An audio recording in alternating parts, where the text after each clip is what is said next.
بسم اللہ الرحمن الرحیم۔ السلام علیکم۔ دنیا کی عظیم نعمت قرآن کریم، تحریک رجوع القرآن۔ اس ساری گفتگو کا عملی نتیجہ یہ ہے کہ پوری قوت کے ساتھ انفرادی اور اجتماعی سطح پر قرآن کی ایک طرف رجوع کی زبردست تحریک چلنی چاہیے، جس میں لوگوں کو دعوت دی جائے کہ قرآن پڑھو، پڑھاؤ، سیکھو، سکھاؤ، سمجھو، سمجھاؤ، اس کا علم حاصل کرو اور عام کرو۔ اب 2000 شروع ہو چکا ہے۔ میں 1925 سے میں دوبارہ لاہور میں منتقل ہوا تھا، یعنی اس تحریک کو شروع ہوئے 35 برس گزر چکے ہیں۔ 1927 سے اسلام آباد سے دعوت رجوع القرآن کا آغاز ہوا۔ اللہ تعالیٰ کا شکر ہے اور بڑا اطمینان اور سکون ہے کہ زندگی اسی کام میں لگی ہوئی ہے۔ اپنی بہتر صلاحیت، بہتر توانائیاں صرف اس کام میں مصرف کی ہیں۔ قرآن پڑھو، پڑھاؤ، سیکھو، سکھاؤ، سمجھو، سمجھاؤ۔ اللہ کا بہت بڑا فضل ہے کہ جس کا کچھ نقشہ سورہ فتح کے آخر میں کھینچا گیا ہے۔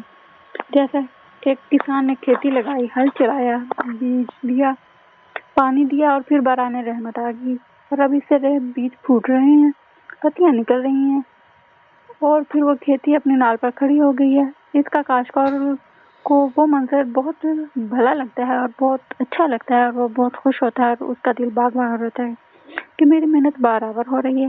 یہی معاملہ محمد صلی اللہ علیہ وآلہ وسلم کا تھا۔ تو اس پر کی دن رات کی محنت شاخہ میں ایسے مرحلے آئے کہ رونگٹے کھڑے ہو جاتے ہیں۔ کہا سے چند دن پہلے جس وقت آپ صلی اللہ علیہ وسلم مرد وفات کی کیفیت میں تھے تو جماعت میں شریک نہیں ہو رہے تھے۔ اس حالت میں آپ صلی اللہ علیہ وسلم کو بہت شدید تکلیف ہو رہی ہے۔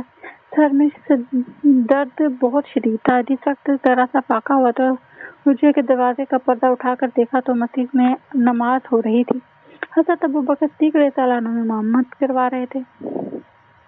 آپ صلی اللہ علیہ وسلم کے چہرے پر یہ سوچ کر تبسم آیا کہ یہ میری کھیتی ہے جو میں نے لگائی ہے، آج یہ فصل میری نگاہوں کے سامنے ہے، اور پھر اس کے بعد پردہ ڈال دیا۔ میرے دادا حافظ نور اللہ صاحب کی 1857 میں انگریزوں نے جائیداد ضبط کر لی تھی، چنانچہ وہ اپنے آبائی علاقے ضلع مظفر نگر کو چھوڑ کر مشرقی پنجاب کے قصبے حصار میں منتقل ہو گئے۔ بعد ازاں 2 نسلیں تو ہماری ایسی گزری ہیں کہ جن کو کوئی قابل ذکر دینی کام نظر نہیں آتا، اور مسائل روزگار ہی اتنے گمبھیر تھے کہ دنیا نے تیری یاد سے بیگانہ کر دیا والا معاملہ رہا۔ لیکن پھر اللہ کا شکر ہے کہ اس کے بعد تیسری نسل سے یہ کام شروع ہو گیا، اور آج میں سوچ رہا تھا کہ اللہ کے فضل و کرم سے میرے 2 بیٹے حافظ ہیں، میرے 3 چھوٹے بھائی ہیں اور تینوں کا ایک بیٹا حافظ ہے۔ خاص طور پر یہاں برادر اقتدار احمد مرحوم اللہ تعالیٰ ان کی مغفرت فرمائے کا تذکرہ ضرور کرنا چاہوں گا۔ ان کے پاس میں خود یہ فرمائش لے کر گیا تھا کہ تم اپنا ایک بیٹا میرے حوالے کر دو جو قرآن اکیڈمی میں 1 سالہ کورس کرے اور پھر اس کام میں لگے۔ انہوں نے اپنے منجھلے بیٹے حمید احمد کو اس کام کے لیے وقف کر دیا، لیکن وہ سعادت مند بچہ جلد ہی ایک حادثے میں انتقال کر گیا۔ اب میرے اندر اس بات کی ہمت نہ تھی کہ میں ان سے ان کے دوسرے بیٹے کا مطالبہ کرتا، کیونکہ کاروبار کے تقاضے بھی تھے، لیکن میری کسی توقع یا مطالبے کے بغیر فوری طور پر اقتدار احمد مرحوم نے کہا کہ میرے چھوٹے بیٹے رشید ارشد کو اس کام میں لگا لے۔ میں سمجھتا ہوں کہ یہ حسن نیت کا نتیجہ ہے۔ اس بچے نے اس چھوٹی سی عمر میں یہی دورہ ترجمہ قرآن مکمل کر لیا ہے، یہ حافظ بھی ہے۔ الحمدللہ میرے 3 بیٹے بھی دورہ ترجمہ قرآن کر چکے ہیں۔ اللہ کے فضل و کرم سے 4-5 مرتبہ یہ سعادت حاصل کر چکے ہیں۔ اسی طرح پورے پاکستان کے اندر بہت بڑے پیمانے پر یہ کام ہو رہا ہے۔ یہ سب اللہ تعالیٰ کا فضل ہے۔ ہمیں حکم دیا گیا کہ اللہ کا کوئی خاص انعام ہو تو اس کا تذکرہ بھی کیا کریں اور اللہ کا شکر ادا کیا کریں۔ 1947 کی بات ہے کہ اگست یا ستمبر کا مہینہ تک ہم حصار میں محصور تھے۔ ہندو باہر آ کر بے در پہ حملے کرتے رہے تھے۔ ان سے دفاع کے لیے ہم نے مورچے لگا لیے تھے۔ بھائی جان نے اس وقت BSc انجینئر اور میں نے میٹرک کا امتحان پاس کر لیا تھا۔ چنانچہ یہ سارے وقت ہم ایک مسجد میں بیٹھ کر مولانا مودودی رحمۃ اللہ علیہ کا رسالہ ترجمان القرآن، جس میں سورہ یوسف کی تفسیر چھپ رہی تھی، بڑے غور سے پڑھ رہے تھے۔ قرآن کا ذوق میرے اندر وہیں سے شروع ہوا۔ شوق پہلے بھی تھا، لیکن یہ اس وقت سے جب میں 5ویں جماعت میں پڑھتا تھا۔ اس وقت علامہ اقبال کا ایک شعر میرے ذہن میں چپک کر رہ گیا تھا۔ وہ زمانے میں معزز تھے مسلمان ہو کر، اور تم خوار ہوئے ترک قرآن ہو کر۔ سچ میری عمر 10-11 سال ہوگی، لیکن قرآن کو پڑھنے اور سمجھنے کا ذوق اس وقت پیدا ہوا جب ہم دونوں مل کر جوائنٹ اسٹڈی کرتے تھے۔ پھر قرآن کی عظمت مشفق ہوئی، اس سے ایک دلچسپی اور لذت پیدا ہو گئی، اور اللہ تعالیٰ نے اس درجہ مناسبت عطا کی کہ اللہ کے فضل و کرم سے پھر میری زندگی تو ایسی کام میں لگ گئی کہ پروفیسر یوسف سلیم چشتی صاحب کہا کرتے تھے کہ ہم نے عاشق قرآن تو بہت دیکھے ہیں، لیکن الفنافی القرآن ڈاکٹر اسٹار کے سوا کوئی نہیں دیکھا۔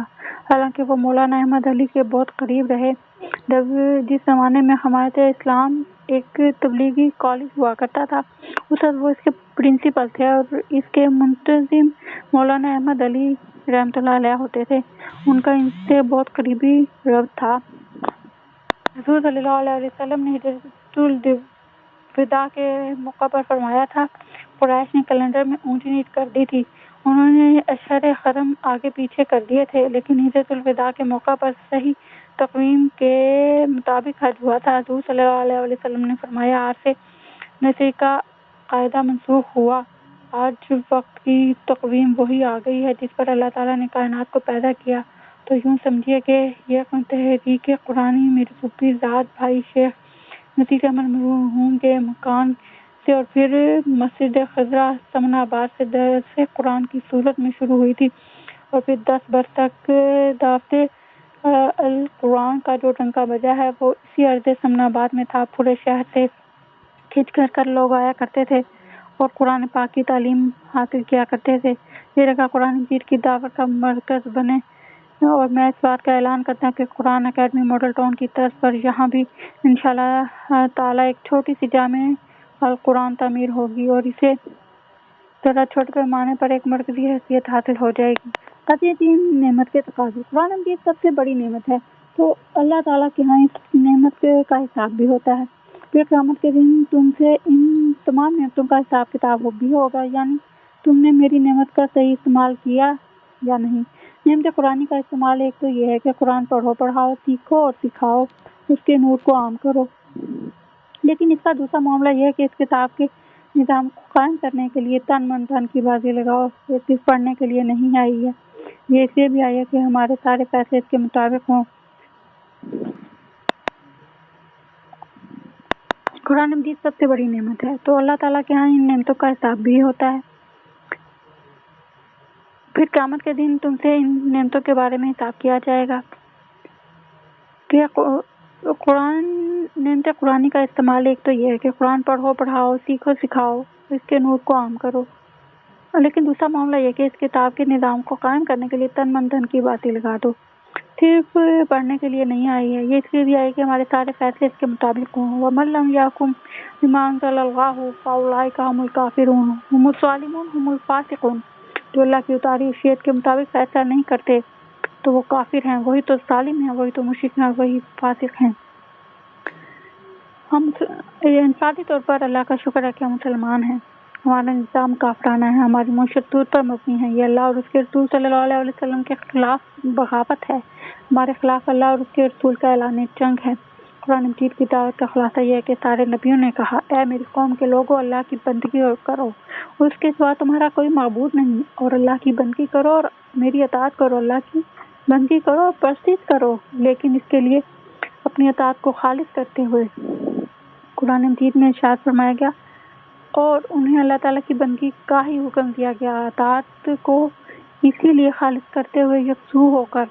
اب ہماری بندگی تو ادھوری ہے، اور ادھوری بھی کہاں ہے کہ ہماری پوری اجتماعی زندگی کو اسلام اور قرآن کے خلاف ہے۔ انفرادی زندگی میں ٹھیک ہے میں شراب نہیں پیتا، سود نہیں کھاتا، نماز نہیں پڑھتا ہوں، روزہ رکھتا ہوں، لیکن ہمارے اس سے پہلے اجتماع کا پہلا قدم شروع ہوتے ہوئے کفر شروع ہو گیا۔ آج ہمارے کتنے گھر ہیں جن میں شرعی پردہ ہے؟ اگر گھر میں شرعی پردہ نہیں ہے تو اجتماعیت کا تو پہلا قدم ہی غلط ہو گیا۔ اس سارے کفر کے خلاف جب تک جدوجہد نہ ہو، صحیح محنت اور جہاد نہ ہو، ہماری جزوی ہدایت اللہ ہی کے ہاں قبول نہیں۔ سورۃ مائدہ میں فرمایا گیا ہے، نبی صلی اللہ علیہ وسلم کہہ دیجیے، اے کتاب والو، یہودی اور نصرانیوں، تمہاری کوئی حیثیت ہماری نگاہ میں نہیں ہے جب تک کہ تم توریت اور انجیل کو جو کچھ تم پر نازل کیا گیا قائم نہیں کرتے۔ تمہارا منہ نہیں ہے کہ ہم سے بات کر سکو۔ اسی طرح اللہ تعالیٰ ان سے فرماتے ہیں، کس منہ سے تم نماز پڑھ رہے ہو جبکہ تم نے اللہ کی کتاب کو قائم نہیں کیا؟ گویا اے قرآن پڑھنے والوں، تمہاری کوئی حیثیت نہیں ہے جب تک کہ تم قرآن کو جو کچھ تم پر نازل کیا گیا ہے اسے قائم نہیں کرتے۔ قرآن مجید میں ارشاد ہے، کیا تم ہماری کتابوں کے کچھ احکام پر عمل کرتے ہو اور کچھ پر نہیں کرتے؟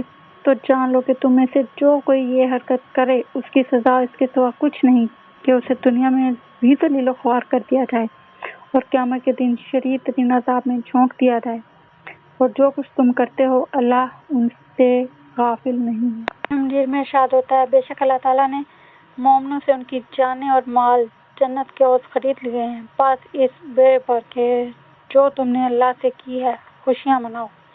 یہ بیعت اللہ سے بھی ہے اور اللہ کے نبی صلی اللہ علیہ وسلم سے بھی۔ سورہ فتح کے اندر 2 جگہ ذکر آیا ہے، بے شک جن لوگوں نے آپ صلی اللہ علیہ وسلم سے بیعت کی یقیناً انہوں نے اللہ سے بیعت کی، اللہ کے ہاتھ ان کے ہاتھ پر ہے۔ بے شک اللہ مومنوں سے اس وقت راضی ہو گیا جب انہوں نے درخت کے نیچے آپ صلی اللہ علیہ وسلم سے بیعت کی۔ تو عبادہ بن صامت رضی اللہ عنہ فرماتے ہیں، ہم نے اللہ کے رسول صلی اللہ علیہ وسلم سے بیعت کی تھی کہ آپ صلی اللہ علیہ وسلم کا ہر حکم سنیں گے اور مانیں گے، اطاعت کریں گے، چاہے کتنا ہی مشکل ہو اور خواہ آسان ہو، چاہے ہماری طبیعتیں اماتہ ہوں، چاہے ہمیں اپنی طبیعتوں پر جبر کرنا پڑے، چاہے آپ ہم پر دوسروں کو ترجیح دے دیں۔ ہم یہ نہیں کہیں گے کہ میں آپ کا پرانا ساتھی تھا، آپ نے نواب کو مجھ پر امیر بنا دیا، جنہیں آپ صلی اللہ علیہ وسلم امیر بنائیں گے ہم ان سے جھگڑا نہیں کریں گے، اور جہاں بھی ہوں گے حق بات ضرور کہیں گے، اپنی رائے پیش کر دیں گے اور اللہ تعالیٰ کے معاملے میں کسی ملامت کرنے والے کی ملامت کی پرواہ نہیں کریں گے۔ بیعت کے بارے میں اب میں آخری بات کہہ رہا ہوں۔ مسلم شریف میں حضرت عبداللہ بن عمر رضی اللہ عنہ سے روایت ہے کہ آپ صلی اللہ علیہ وسلم نے ارشاد فرمایا، جو شخص اس حال میں مرا کہ اس کی گردن میں بیعت کا پھندا نہیں تھا تو وہ جہالت کی موت مرا۔ بات ثابت ہوا کہ اگر کوئی مسلمان ہے اور وہ اسلام کی موت مرنا چاہتا ہے تو اسے بیعت کرنا ہوگی۔ بے شک میری نماز، میری قربانی، میری زندگی، میری موت اللہ رب العالمین ہی کے لیے ہے۔ یہ وہ فرض ہے، اگر اس کی طرف انسان توجہ نہیں دے رہا اور اس کے ذمے میں اپنی ذمہ داری پوری نہیں کر رہا تو میرے نزدیک ایسا شخص باقی فرائض کی ادائیگی کے باوجود اللہ کے ہاں اپنی اس کوتاہی پر جواب